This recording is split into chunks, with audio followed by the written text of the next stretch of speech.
Operation Fatherhood channel here. Another video for the Father to Father series.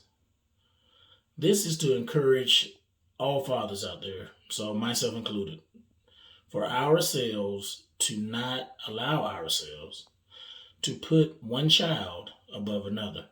Again, father to father, we should not put one child on a pedestal above another child or children above other children.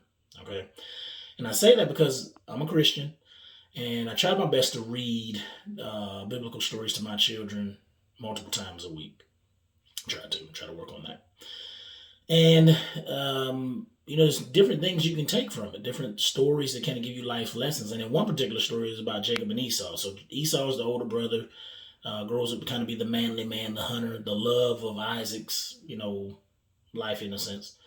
And I think it's Isaac is the father. I think Rebecca's the mother, if I remember correctly. Please correct me if I'm wrong. And Jacob is the brother on Esau's heel, right? So he's the twin brother, but he's on Esau's heel as they're coming out of the womb, if you will.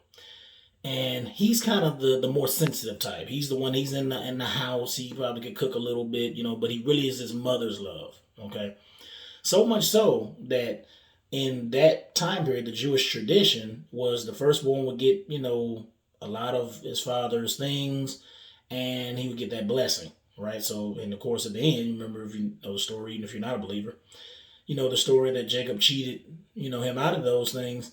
And even Jacob's mom would actually help Jacob cheat Esau out of those things, her own son, right? But you think about it, that we all have that ability, not necessarily to cheat a child out of, another's things or what have you, but we might put the other child on a pedestal. We might say, okay, well, like I know I've heard people before say that sometimes the firstborn is the one that is like where the parent is really tough on that child. It really, like my parents, I like to think they were pretty tough on me when I was growing up because they wanted me to be successful. They wanted me to be a good Christian man, a good Christian husband, a good Christian citizen, those things, to be really, really good. That's the reason, part of the reason being a parent anyway, but especially a Christian parent who's intentional about their parenthood. That was what it was, all about. And I'm not saying that they're weaker on my brothers, because I have two brothers and a sister. But my brothers, when I would come home, I could kind of tell that my parents are nowhere near as tough on them as they were on me. I think they're still tough on them, but, they're just older. They had me when they were younger. So anyway, my point being is that sometimes then the firstborn, you can hear a parent say, well, you look at your big brother, look what they're doing, look what your big sister's doing, because they're the oldest child. They're out doing things, being successful, being responsible, what have you.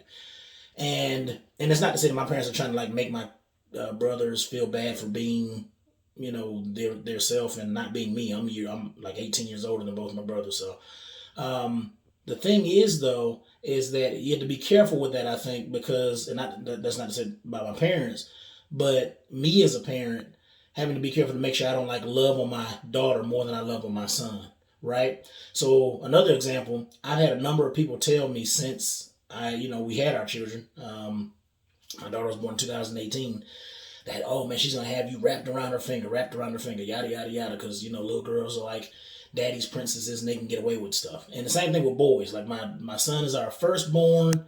My wife loves him, adores him. I think she adores both of our children, but that's her baby boy, right?